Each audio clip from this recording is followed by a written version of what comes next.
dengan cara membuat pinggul dan lutut bergerak. Robot ini dapat mendekat ke penggunanya dan secara otomatis menyesuaikan dengan bentuk tubuh pengguna. Ini memiliki rentang sayap 12,5 meter dan berat sekitar 40 kg serta dapat diterbangkan dari atas mobil. Di bagian atas pesawat ini terdapat panel surya yang digunakan untuk mengisi ulang daya, sehingga pesawat ini dapat terbang selama 16 jam dan akan dikembangkan menjadi berbulan-bulan.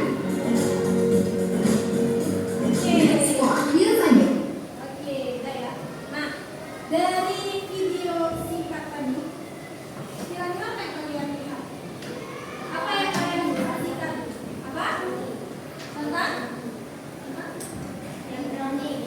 elektronik, teknologi. Ya. Nah, itu alat-alat yang ditampilkan di video tadi itu adalah hasil daripada apa? AI itu apa Bu Mimi?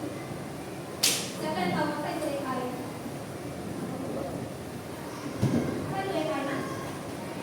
Yang kalian tahu, kan kalian sering tuh dengar sekarang kalau misalnya buka TikTok atau sosmed ada video. Videonya itu video yang apa namanya? Yang agak-agak aneh ya. Agak aneh video yang kayaknya itu komputer deh. Apa itu AI? AI itu adalah AI ini kan bahasa Inggris, nah kepanjangannya adalah Artificial Intelligence. Arti dalam bahasa Indonesia adalah kecerdasan buatan. Yang tadi di dalam video yang kalian nonton tadi itu adalah bentuk daripada kecerdasan buatan. Kira-kira siapa yang buat itu? Manusia. Kita yang buat itu, ya, manusia yang membuat alat-alat canggih tersebut yang ada di zaman sekarang. Nah, tapi meskipun alat-alat tersebut canggih, dia ini tidak bisa tidak bisa melakukan sesuatu itu sendiri. Jadi harus kita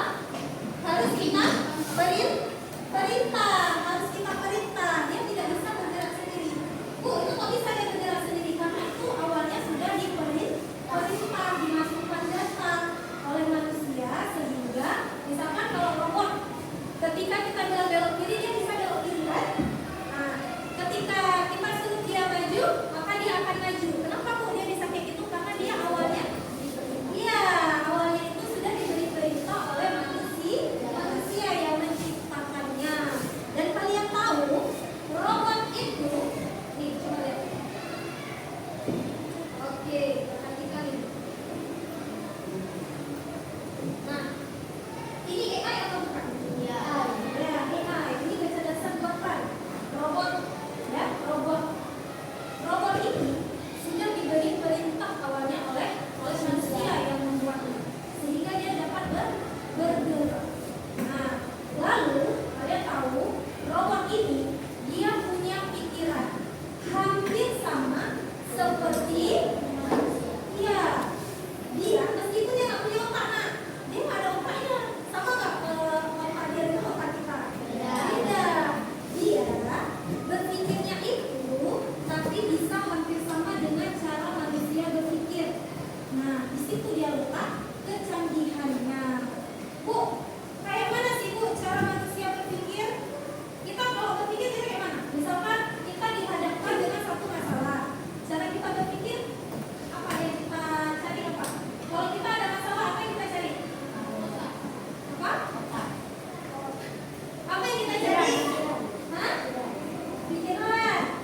Yang kita cari adalah solusi, jalan keluar dari masalah tersebut. Nah, jadi hari ini, ini nanti kita akan belajar tentang gimana caranya membuat aplikasi elektronik. Tapi hari ini Bu ini mau ngajak anak-anak semua untuk mengenal konsep cara berpikir manusia. Nah, coba baca. Apa ini? Ya, Bu, gimana sih Bu cara manusia berpikir? Otak manusia berpikirnya itu adalah komputasional. Coba ulang sekali lagi. Komputasional. Ulang sekali lagi.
kita kalau dia misalkan kita dihadapkan pada satu masalah. Nah, dalam kehidupan sehari-hari kan kita semua itu masalah. Mau berangkat ke sekolah masalah nggak? Masalah. Kita harus bangun pagi. Mau makan itu suatu masalah nggak? Masalah. Yang kita lakukan itu masalah. Yang kedua ada pengenalan pola. Otak kita itu kalau ada masalah dia setelah dia komposisi ada mengenal pola. Pengenalan pola adalah mencari kesamaan dari bagian-bagian yang sudah dipecah. Tadi kan masalah besar udah begini, pecah-pecahin ya, ini kecil-kecil. Terus, lalu ada pengenalan pola. Contohnya di sini apa? Menyiapkan buku untuk sekolah, mengikuti jadwal pelajaran yang sudah ada. Kira-kira kelas 5C sudah ada jadwal pelajaran. Oke, yang ketiga ada apa? Coba baca. Oke, apa itu abstraksi? Fokus pada hal yang ingin saja. Abstraksi ini otak kita. Cara kerja otak kita dia abstraksi. Dia dalam menyelesaikan masalah, otak kita itu hanya fokus pada hal-hal yang penting saja, yang nggak penting dibuang sama dia. Makanya kadang-kadang kita nggak ingat, ada nggak? Kadang-kadang kita nggak ingat sesuatu. Nah, karena itu apa? Otak ini nggak penting. Nah, otak ini banyaknya itu suatu hal yang nggak penting, jadinya nggak perlu ingat. Ya.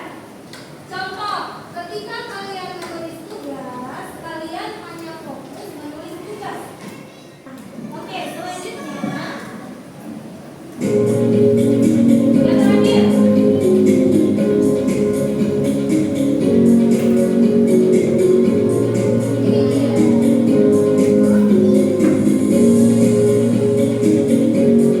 Oke, yang terakhir apa nak? Coba baca. Algoritma. Algoritma. Tadi yang pertama ada dekor, Susunsi. yang kedua pengenalan, Pola. yang ketiga ada Abstraksi. yang keempat ada Algoritma. ada algoritma. Apa itu algoritma, Bu? Membuat langkah-langkah penyelesaian masalah. Ketika kita ada masalah, otak kita langsung membuat langkah-langkah penyelesaiannya. Solusi gimana ya supaya masalah ini hilang? Siapa yang pernah buat mie instan? Nah, Oke, siapa yang pernah membuat nasi goreng? Pernah juga? Nah, kita lihat nih, algoritma itu adalah membuat langkah-langkah untuk menyelesaikan masalah. Kalau kita ini ada contohnya, langkah-langkah membuat mie rebus. Yang pertama apa dulu nak? mie. Iya, yang pertama apa dulu yang Didihkan kita air. Iya, didihkan air. Lalu yang kedua, Masukkan mie. masukkan mie ke dalam Air. air. Lalu yang ketiga, Masukkan bumbu. masukkan bumbu, Tuangkan mie dari panci ke dalam yang sudah disediakan. Lalu yang terakhir, siap disajikan. Kalau misalnya ibu bilang kayak gini, kita udah buka bungkus mie udah dibuka. Lalu mie langsung kita masukkan ke dalam mangkok. Betul nggak? Tidak. Nah, di abstraksi, ketika buat nasi goreng tadi, kita kan ada kecap nih, perlu kecap. Pas mau masukin ke dalam nasi, perlu nggak kita pikir ini kecap ini kayak mana ya? Perlu nggak? Atau kecap ini kayak mana dari kacang apa ya dibuat? Perlu nggak? Nggak perlu. Di apa kehidupan kalian sehari-hari itu kalian sudah berpikir komputasional. Sekarang mari kita bantu Amel. Nah, Amel ingin membuat jus alpukat. Mari kita bantu Amel untuk membuat jus alpukat. Kira-kira yang pertama yang harus kita siapkan apa? Alat dan bahan. Alat-alatnya apa aja? Blender, sisa, apa lagi? Gelas, pipet termasuk alat. Iya, pipet itu termasuk alat. Kalau bahannya apa bahannya?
Yang pertama